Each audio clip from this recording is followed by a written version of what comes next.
The date is March 15th, 1970. A Viet Cong finance cadre is writing in his diary near the village of Binh Ba in Tay Ninh province. He's documenting something that terrifies him. 7 village-level communist officials have disappeared over the past 2 months, not captured by regular ARVN sweeps, not killed in firefights with American units, just gone. Vanished from their homes in the middle of the night. He writes 6 words that will later be found by South Vietnamese forces. The hunters know our names now. By 1970, the Viet Cong infrastructure in South Vietnam had developed a grim understanding. If American infantry swept through your village, you could hide in tunnel systems or jungle bases and return when they left. If ARVN regional forces conducted cordon and search operations, you could blend into the civilian population or escape through prepared routes. But if a Provincial Reconnaissance Unit team arrived at your house at 3 in the morning asking for you by name, that was different. That meant someone had talked, someone had identified you, someone had put you on a list, and lists meant capture, interrogation, or death. The numbers tell the story. Between 1968 and 1972, the Phoenix program neutralized 81,740 suspected members of the Viet Cong infrastructure. Of those, 26,369 were killed, 28,000 were captured, and 17,000 defected to the government side. The Provincial Reconnaissance Units, never numbering more than 4,200 men operating across all 44 provinces, accounted for approximately 14% of those killed. Their kill-to-loss ratio in 1969 was 76-1. They captured 12,140 cadre and killed 6,112 in that fiscal year alone. But statistics don't explain why captured Viet Cong documents specifically warned cadres to avoid certain villages after dark. Why communist officials in some provinces reported that 95% of their political infrastructure had been compromised or killed. Why the North Vietnamese themselves later admitted that Phoenix was the toughest challenge they faced from 1968 to 1972, more devastating than B-52 strikes or American ground operations. Why the program started with the name counter-terror teams before the CIA decided that sounded too much like what it actually was. Why former Viet Cong officers, decades after the war, still describe Phoenix with a combination of respect and fear. This is the story of how 4,200 Vietnamese operatives, organized into teams of 15 to 20 men, became the most feared hunters in the Vietnam War. Before we continue, drop a quick comment below. Where are you watching from? What city? What country? And have you heard of the Phoenix program before today? Always love seeing our global audience. Grab a coffee and let's dive into this. To understand Phoenix, you have to understand what the Americans were fighting in Vietnam. By the mid-1960s, the war had 2 distinct components. Everyone could see the first one. Main force North Vietnamese Army units and Viet Cong battalions conducting military operations, ambushing patrols, attacking fire bases, fighting conventional battles. American soldiers knew how to fight that enemy. You found them, you fixed them, you killed them. But there was a second war happening simultaneously, one that was harder to see and harder to fight. The Viet Cong infrastructure, the VCI, was a parallel government that existed from the national level all the way down to individual hamlets. In thousands of villages across South Vietnam, there were people who looked like ordinary civilians during the day, but worked for the communists. They collected taxes. They gathered intelligence on government troop movements. They recruited soldiers. They distributed propaganda. They identified targets for assassination. They ran supply networks. They controlled the population through a combination of persuasion and terror. This shadow government was the foundation that made everything else possible. Without the VCI, the main force units couldn't operate. They'd have no intelligence, no supplies, no recruits, no local support. By the mid-1960s, American intelligence estimated that the Viet Cong infrastructure numbered between 80,000 and 150,000 members scattered across South Vietnam. They had set up complete shadow governments in rural areas by replacing local leadership loyal to Saigon with communist cadres. The VCI deliberately targeted small rural villages because those villages lacked close supervision from either the South Vietnamese government or the army. A hamlet with 50 families might have a VCI village chief, a deputy, a finance cadre who collected taxes, a military affairs officer who coordinated with armed units, a security officer who gathered intelligence, a propaganda cadre, and several supporters. These people generally lived in the surrounding jungle during the day, but entered the village at night to conduct their business. In some cases, VCI members were seemingly respectable citizens during daylight hours, shopkeepers or farmers or teachers, but clandestinely served the communists after dark. Traditional American military operations didn't work against this enemy. You couldn't call in artillery strikes on tax collectors. You couldn't send an infantry platoon to arrest a propaganda officer who disappeared into the jungle every morning. The VCI were embedded in the civilian population, protected by family ties and intimidation, invisible to outsiders, and absolutely critical to communist control. In 1967, American and South Vietnamese officials created the Intelligence Coordination and Exploitation Program, ICX, to attack this shadow government. The program was later renamed Phoenix, while the South Vietnamese called their version Phung Hoang, after a mythical bird that appeared as a sign of prosperity and luck. The concept was straightforward.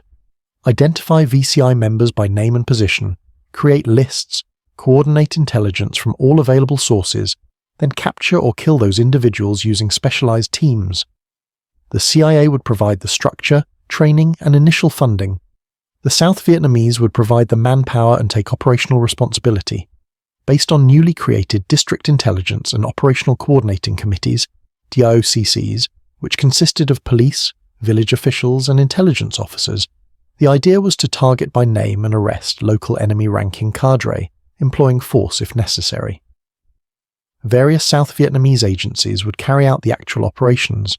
The National Police, military security teams, armed propaganda teams, census grievance cadre, rural development cadre, and an especially trained group called Provincial Reconnaissance Units. The PRUs would become the tip of the spear. The Provincial Reconnaissance Units weren't new. They were originally developed in 1964 by the South Vietnamese government and the CIA, 4 years before Phoenix officially began. Initially, they were known as counter-terror teams. The name was explicit and intentional. The CIA's Saigon station chief, Pierre de Silva, was a proponent of counter-terrorism strategy, which held that terrorism was a legitimate tool in unconventional warfare and should be applied strategically to enemy civilians to reduce their support for the Viet Cong. The counter-terror teams were designed with this in mind and began targeting suspected VC members in 1964. But the name created problems. CIA officials became wary of the adverse publicity surrounding the use of the word terror, so the teams were renamed Provincial Reconnaissance Units. The mission didn't change, just the label. By 1968, when Phoenix was formally implemented, the PRUs had already been operating for 4 years and had established a reputation as the most effective and most feared anti-VCI force in South Vietnam. In 1967, when Civil Operations and Revolutionary Development Support CORDS took over the PRU program, the CIA decided to give them a countrywide presence and a standard organization. Each PRU team would consist of 18 men broken down into 3 6-man squads, with the senior squad leader serving as team leader. The idea was to assign one 18-man team to each district so they could react quickly to any targets identified by the local intelligence coordination center. In theory, each of South Vietnam's 44 provinces would receive enough PRU teams to cover all their districts. This new organization went into effect in late 1967. By 1969, PRU teams totaling approximately 4,200 men operated in all 44 provinces. They were based in their home areas and operated in teams of 15 to 20 men. These teams acted upon intelligence leads produced by Vietnamese and American units in the Phoenix program. They also had their own intelligence gathering capability. At the direction of the Vietnamese province chief, they conducted operations aimed specifically at capturing known members of the VCI, but also became involved in firefights with regular Viet Cong units. They were the most effective existing weapon for striking directly at the long-entrenched communist cadre who were making the insurgency possible. The recruitment of PRU personnel varied from province to province, but certain patterns emerged. Many PRU members were former Viet Cong or former North Vietnamese soldiers who had defected or been captured and then turned. These Hoi Chan ralliers knew the enemy's tactics, organization, and often specific individuals because they had worked with them. Others were former Army of the Republic of Vietnam soldiers who wanted to continue fighting but in their home provinces rather than with regular units. Some were former South Vietnamese Special Forces soldiers or former members of civilian irregular defense groups. A few were simply local young men who didn't want to join the regular ARVN but were willing to serve in their own communities. In a few provinces, some paroled criminals were allowed to join the PRU, but the number was small and greatly reduced after 1968. Some had strong religious and community affiliations that made them natural enemies of the communists. Catholics whose churches had been burned, Cao Dai and Hoa Hao, religious sect members whose leaders had been assassinated, Montagnard tribesmen whose villages had been destroyed. According to Colonel Terence Allen, the senior military advisor to the PRU program in Saigon from 1968 to 1970, the most effective PRU teams were those recruited among Cao Dai and Catholic religious communities and Montagnard tribes, because these groups had a visceral hatred of the Viet Cong and a vested interest in protecting their communities. Most PRU members were strongly motivated by personal experiences with communist violence. Since many people in every province had lost family members to Viet Cong assassinations or forced recruitment, there were always South Vietnamese eager to join the PRU. This made them a formidable force and one that was very difficult for the Viet Cong to infiltrate or influence.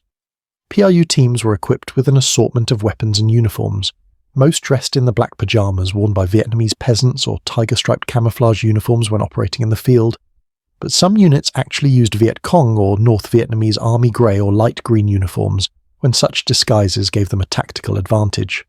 In garrison, most wore either civilian clothes or the standard tiger-striped uniform. This variety made it difficult for both enemies and friendly forces to identify them. The PRU were armed with whatever weapons worked best. American M16 rifles, captured AK-47s, Swedish K submachine guns, shotguns, pistols, grenades, even knives. Their American advisors, usually Special Forces or Marine NCOs and officers, often wore the same black pajamas or tiger-stripe camouflage, blending in with their Vietnamese counterparts. Here's how Phoenix worked in practice. At the district level, the DOCC brought together representatives from multiple agencies: the CIA's Census Grievance Program, the PRU, Rural Development Cadre, Police Special Branch, National Police and Military Security Service. They were coordinated by the District Chief's Intelligence Officer and advised by an American officer. These committees created lists of known VCI operatives using intelligence from informants, defectors, captured documents, interrogations, aerial reconnaissance, communications intercepts, and any other source available. Once they had a name, rank, and location for a VCI member, that information went into the Phoenix targeting system. The list was sent to various forces: Vietnamese National Police, Navy SEAL teams, Army Special Operations Groups, and Provincial Reconnaissance Units. Those forces went to the villages and hamlets and attempted to identify the named individuals and neutralize them. Neutralize was the official euphemism. It meant 3 possible outcomes: killed, captured, or rallied, meaning they defected to the government side. A typical PRU operation worked like this. Intelligence identifies a specific VCI cadre, let's say the finance officer for a particular village, the man who collects taxes for the communists. The DIOCC confirms the information through multiple sources, establishes where he lives or where he's likely to be at certain times, and tasks the local PRU team with capturing him. The PRU advisor, usually an American sergeant or lieutenant, coordinates with his Vietnamese counterpart to plan the operation. They study the target area, plan approach routes, identify escape routes the target might use, and decide whether to conduct the operation during daylight or at night. Night operations were more common because VCI members often came into villages after dark. The team moves out, typically the full 18-man unit for a high-value target, or a single 6-man squad for lower priority operations. They set up around the target location, usually a specific house. If the target is home and doesn't resist, they take him alive for interrogation. If he runs, they chase him down. If he fights, they kill him. If he's not there, they question family members, search the house for documents or evidence, and set up an ambush to wait for his return. But that's the clean version. The reality was often more complicated and more brutal. Lieutenant Vincent Okamoto, anti-intelligence liaison officer for the Phoenix program in 1968, and a recipient of the Distinguished Service Cross, described the problem plainly. How do you find the people on the blacklist?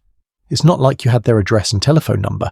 The normal procedure would be to go into a village and just grab someone and say, "Where's Nguyen so-and-so?" Half the time the people were so afraid they would not say anything.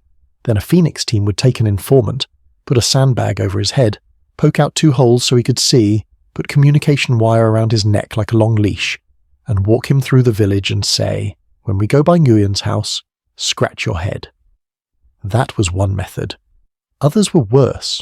PRU units often anticipated resistance in disputed areas and operated on a shoot-first basis. The assumption was that anyone on the target list was dangerous and likely armed, so if they ran or showed any sign of resistance, they were shot. This approach led to mistakes. People misidentified, wrong houses, innocent civilians killed because they happened to be visiting a VCI member's family, personal vendettas settled under cover of Phoenix operations. The interrogation centres were another source of controversy. Suspected VCI members were taken to provincial or district interrogation centres where they were questioned, sometimes for days or weeks. Torture was common. South Vietnamese interrogators used electric shock, water torture, beatings, rape, hanging from ceilings, and other methods to extract information. The CIA and American Special Forces played a supervisory role, but didn't directly conduct most interrogations. The official policy, stated clearly in directives written by William Colby, was that Phoenix emphasized obtaining targets alive and using intelligent and lawful methods of interrogation. American personnel were specifically not authorized to engage in assassinations or other violations of the rules of land warfare, but policy and practice diverged. K. Barton Osborne, a Phoenix intelligence officer, testified before Congress that in a year and a half, he never knew an individual detained as a VC suspect who lived through an interrogation. He described the program as sterile, depersonalized murder. Whether Osborne was exaggerating to make a political point or accurately describing what he witnessed became a matter of fierce debate. The statistics themselves were controversial. From 1968 to 1972, Phoenix operations officially neutralized 81,740 suspected VCI members. William Colby testified to Congress in July 1971 that, of these, approximately 26% had defected or rallied to the government side, approximately 43% had been captured or sentenced, and approximately 31% had been killed. That works out to about 21,000 rallied, 35,000 captured, and 25,000 killed, though exact numbers varied depending on the source and time period. Journalist Seymour Hersh, citing South Vietnamese official statistics, wrote that 41,000 were killed. Critics pointed out that the criteria for confirmed VCI neutralizations were fairly broad in 1968, though they became more stringent in 1969. Even with stricter criteria, questions remained about how many of those killed were actually VCI members versus civilians caught in the wrong place or falsely identified. Here's where the program becomes even more morally complicated. The PRUs accounted for only about 14% of VCI killed under Phoenix. Most of the rest died in skirmishes and raids involving South Vietnamese army soldiers, regional forces, popular forces, and American military units. In August 1969, for example, Phoenix operations across the entire country killed or captured 1,381 communist cadre. Of these, PRU units were responsible for 207, while Vietnamese regional forces, which totaled 253,600 men, killed or captured 428. These numbers suggest that Phoenix was less a targeted assassination program than a massive intelligence coordination effort that fed information to various military and police forces.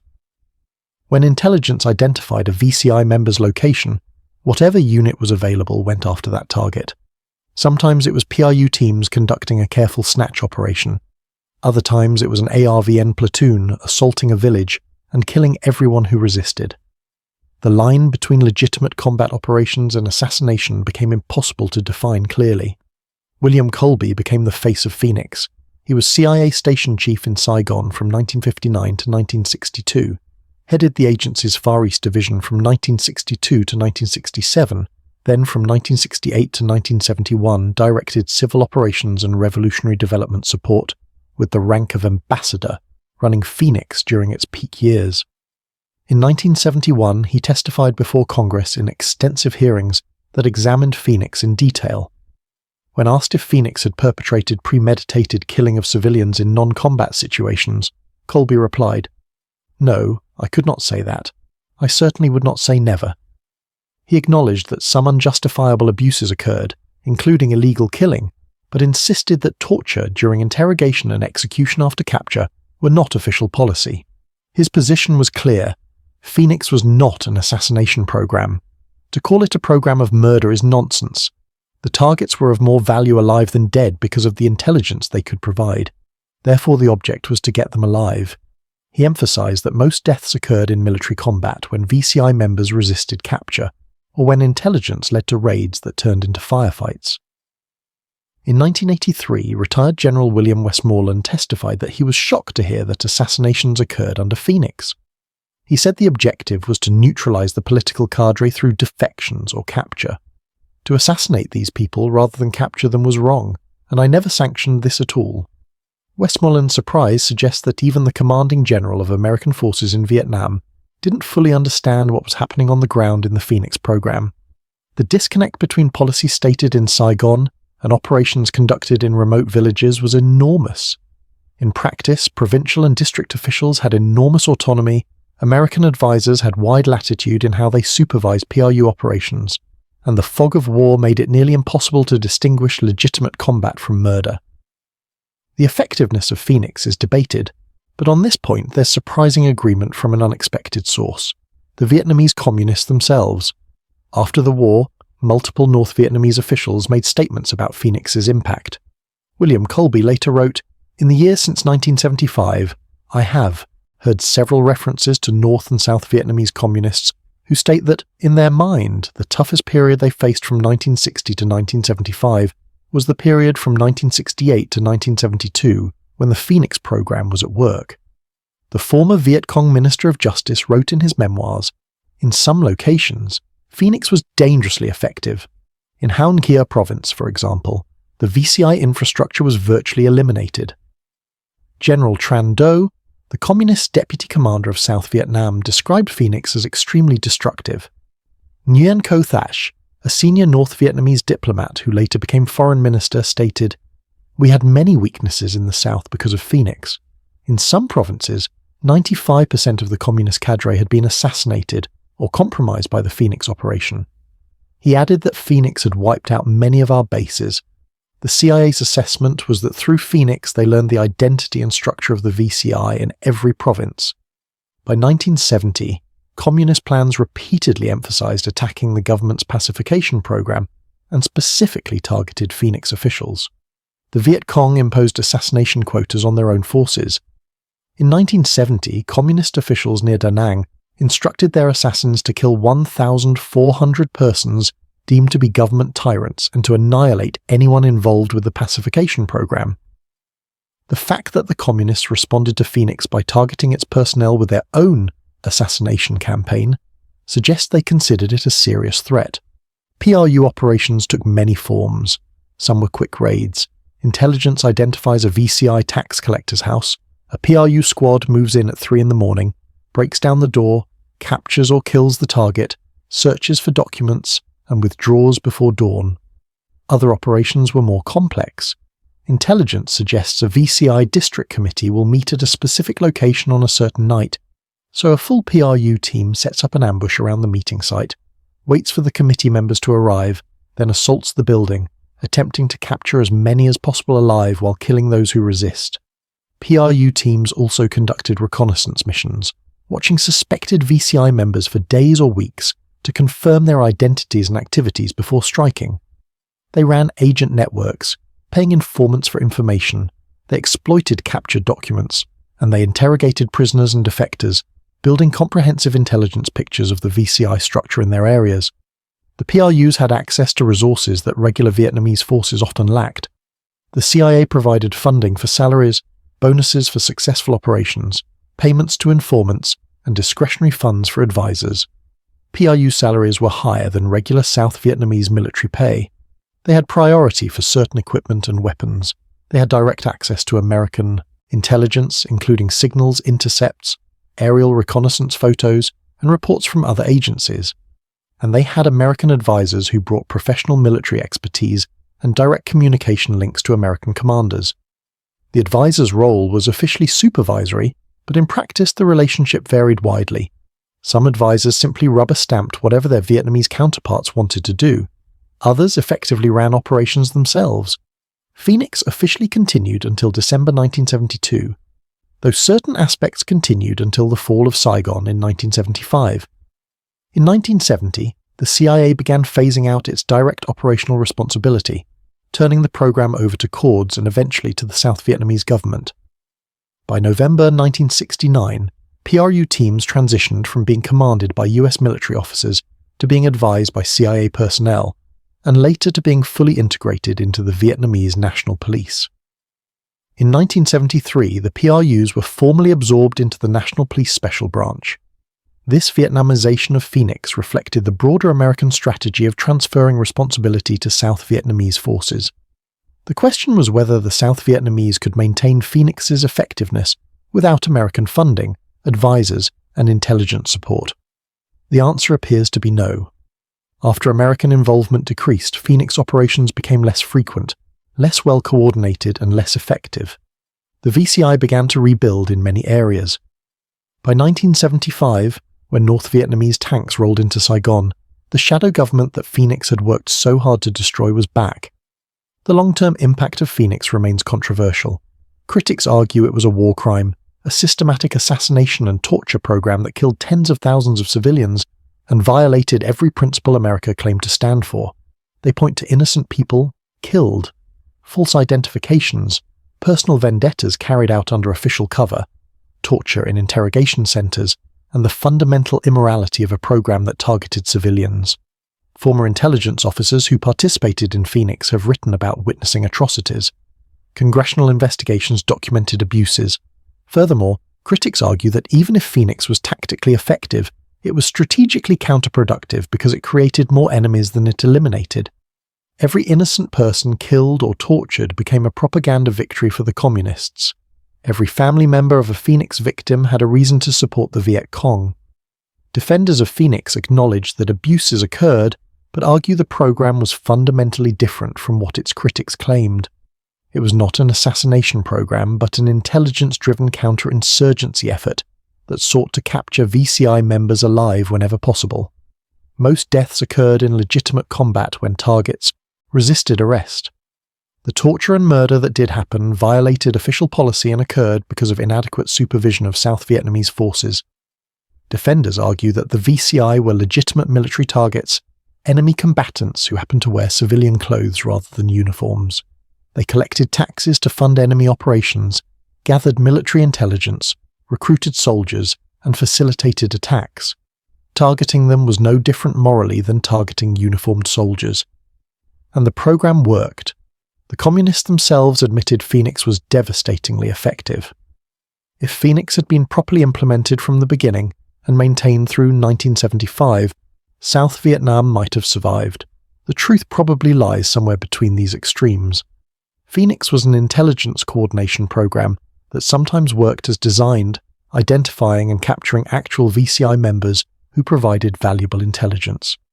It was also a program where significant numbers of people were killed, some in legitimate combat and some through what can only be called murder. It was a program where torture occurred regularly, where innocent civilians died because of mistaken identities or false accusations, where personal vendettas were pursued under official cover. It was effective enough that the communists feared it, but not effective enough to win the war. It was a reflection of the fundamental moral ambiguity of the entire Vietnam conflict. An effort to fight a dirty war using methods that Americans liked to believe they were above, carried out by allies whose standards didn't match American official policy, in service of a goal that may have been unreachable, regardless of the methods employed. In fiscal year 1969, PRU accomplishments included the capture of 12,140 cadre and guerrillas and the killing of 6,112. This represented 76 VCI neutralized for every PRU member lost. That's an impressive operational success rate by any measure. But what did it mean in human terms? How many of those 6,112 killed were actually VCI members versus farmers who happened to be related to VCI members? How many of the 12,140 captured were tortured? How many provided useful intelligence versus false confessions extracted under duress? These questions don't have clear answers, and that's part of Phoenix's legacy. It existed in the grey zone where counterinsurgency meets counter-terrorism, where intelligence work meets police work meets military operations, where official policy meets operational reality, where American values meet the brutal necessities of fighting an enemy embedded in the civilian population. Phoenix ended with the American withdrawal from Vietnam, but its legacy persists. It remains a case study in counterinsurgency operations, taught in military and intelligence schools as both a model of what can work and a warning about what can go wrong. The program demonstrated that intelligence-driven operations targeting enemy political infrastructure can be tactically effective, but also that such programs are extremely difficult to control, prone to abuse, and carry enormous moral and political costs. Modern military and intelligence professionals studying Phoenix ask, can you separate the program's concept from its execution? Was the fundamental approach sound even if implementation was flawed? Or was the program inherently problematic regardless of how carefully it was supervised?